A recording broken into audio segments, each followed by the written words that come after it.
Supreme court की फटकार से राहुल गांधी के भारतीय होने पर प्रश्न चिन्ह लग गया है। अगर कोई देश का सबसे बड़ा दुश्मन है तो वो राहुल गांधी है। ऊर्जा, परिवहन एवं श्रम मंत्री श्री अनिल विज। पाकिस्तान कांग्रेस का बच्चा है जिसे बनाने के लिए कांग्रेस ने 10 लाख लोगों की बलि दी। कैबिनेट मंत्री अनिल विज। प्रधानमंत्री नरेंद्र मोदी के नेतृत्व में देश की अर्थव्यवस्था ने इतनी तरक्की की है कि यह विश्व की तीसरी सबसे बड़ी अर्थव्यवस्था बनने जा रही है। फारूक अब्दुल्ला का शरीर कश्मीर में रहता है लेकिन उनकी आत्म मां पाकिस्तान में रहती है। मंत्री अनिल विज। प्रधानमंत्री नरेंद्र मोदी ऑपरेशन सिंदूर के महानायक, उनका सम्मान अच्छी बात। हम सभी कार्यकर्ता उन्हें पुष्प भेजेंगे। अनिल विज। फारूक अब्दुल्ला का शरीर कश्मीर में रहता है लेकिन उनकी आत्मा पाकिस्तान में रहती है। मंत्री अनिल विज। चंडीगढ़ अंबाला 5 अगस्त। हरियाणा के ऊर्जा, परिवहन एवं श्रम मंत्री श्री अनिल विज ने कांग्रेस नेता राहुल गांधी को सुप्रीम कोर्ट से लगी फटकार के मामले में प्रतिक्रिया देते हुए कहा कि अगर सुप्रीम कोर्ट ने यह कहा है तो राहुल गांधी के भारतीय होने पर प्रश्न चिन्ह लग गया है। पत्रकारों से बातचीत करते हुए उन्होंने कहा कि प्रश्न चिन्ह है भी क्योंकि राहुल गांधी चाइना को लेकर भारत का विरोध करते हैं, कभी सर्जिकल स्ट्राइक का विरोध करते हैं, कभी ऑपरेशन सिंदूर में भी उन्होंने एक बार भी सेना को नहीं सराहा, ना ही सरकार को सराहा। उल्टा वो सबूत मांग रहे हैं, बल्कि सवाल ही खड़े किए। मंत्री अनिल विज बोले कि पाकिस्तान कांग्रेस का ही बच्चा है। पाकिस्तान को कांग्रेस ने 10 लाख लोगों की बलि देकर बनवाया, करोड़ों लोगों को घर व संपत्ति छोड़कर विस्थापित होने के लिए बनाया। इसलिए पाकिस्तान कांग्रेस का बच्चा है और बच्चे से माता पिता को प्रेम होता है, लेकिन इस बीच वह देश के दुश्मन बन गए हैं। अगर आज देश का कोई सबसे बड़ा दुश्मन है तो वह राहुल गांधी है। गौरतलब है कि सुप्रीम कोर्ट ने राहुल गांधी को फटकार लगाते हुए पूछा था कि आपको कैसे पता कि चीन ने भारत की 2000 वर्ग किलोमीटर जगह पर कब्जा कर लिया है। अगर आप सच्चे भारतीय होते तो ऐसा नहीं कहते। प्रधानमंत्री नरेंद्र मोदी के नेतृत्व में देश की अर्थव्यवस्था ने इतनी तरक्की की है कि यह विश्व की तीसरी सबसे बड़ी अर्थव्यवस्था बनने जा रही है।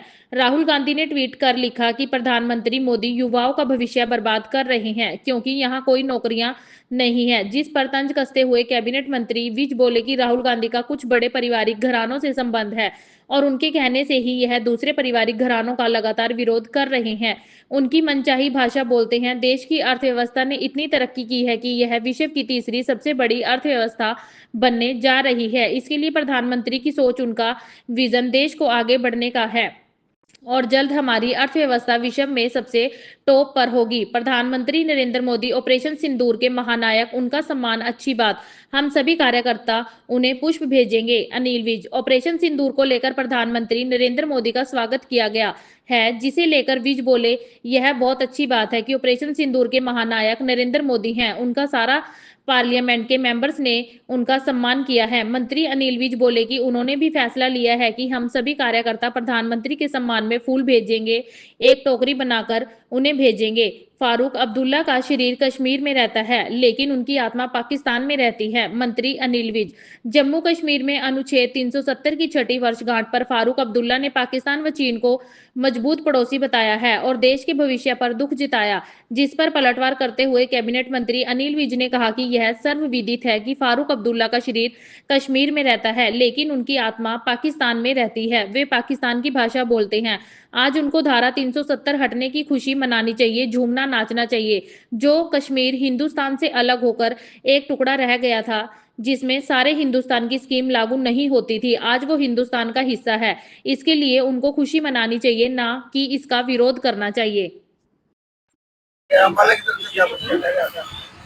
नहीं, ये बहुत अच्छी बात है कि ऑपरेशन सिंदूर के जो महानायक हैं नरेंद्र मोदी जी, आज उनका सारे जो पार्लियामेंट के मेंबर हैं उन्होंने उनका सम्मान किया। हमने भी फैसला किया है, हम भी सारे कार्यकर्ता उनके सम्मान के लिए यहाँ से फूलों की एक टोकरी बनाकर बेचेंगे।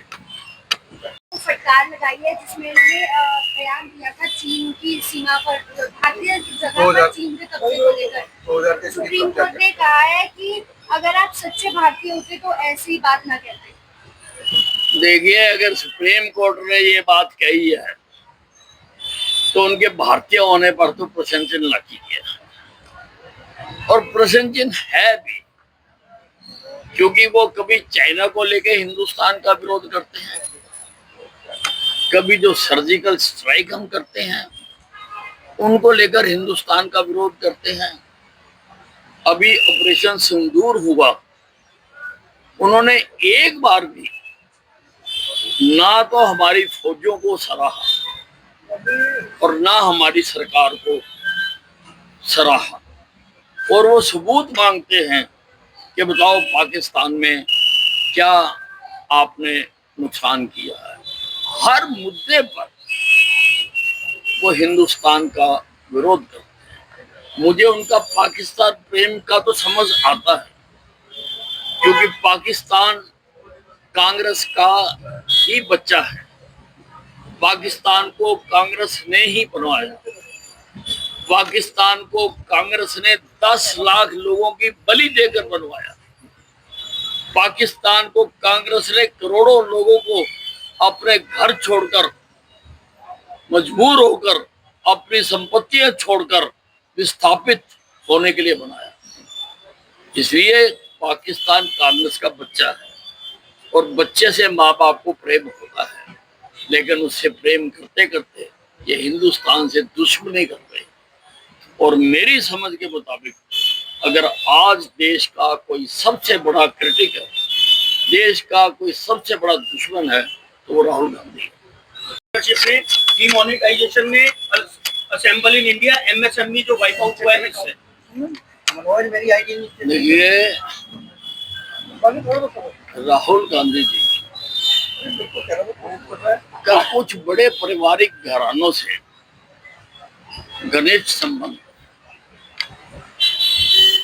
और उनके कहने से ही ये दूसरे पारिवारिक घरानों का लगातार विरोध करते हैं। उनकी भाषा ही ये बोलते हैं। देश की इकोनॉमी ने इतनी तरक्की की है कि ये विश्व की तीसरी सबसे बड़ी अर्थव्यवस्था बनने जा रही है, और इसके लिए प्रधानमंत्री नरेंद्र मोदी जी की सोच, उनका विजन देश को आगे बढ़ाने का, कारोबार बढ़ाने का, और जो उन्होंने जगह जगह पर लोगों को काम करने के लिए प्रेरित किया है, जो उन्होंने फार्मूला दिया है कि वोकल फॉर लोकल, उससे हमारे देश की इकोनॉमी बढ़ी है, और ये और बढ़ेगी और सारे विश्व से आगे निकलेगी।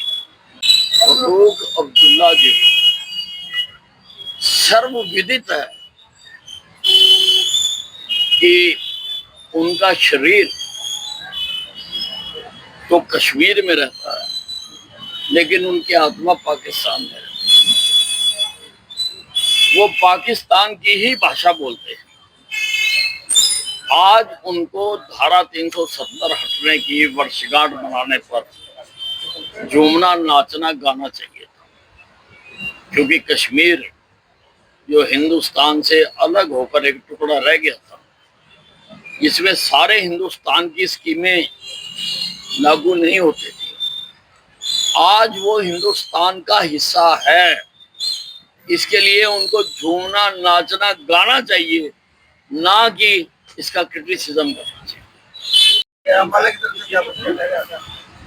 नहीं, ये बहुत अच्छी बात है कि ऑपरेशन सिंदूर के जो महानायक हैं नरेंद्र मोदी जी, आज उनका सारे जो पार्लियामेंट के मेंबर हैं उन्होंने उनका सम्मान किया। हमने भी फैसला किया है, हम भी सारे कार्यकर्ता उनके सम्मान के लिए यहाँ से फूलों की एक टोकरी बनाकर बेचेंगे।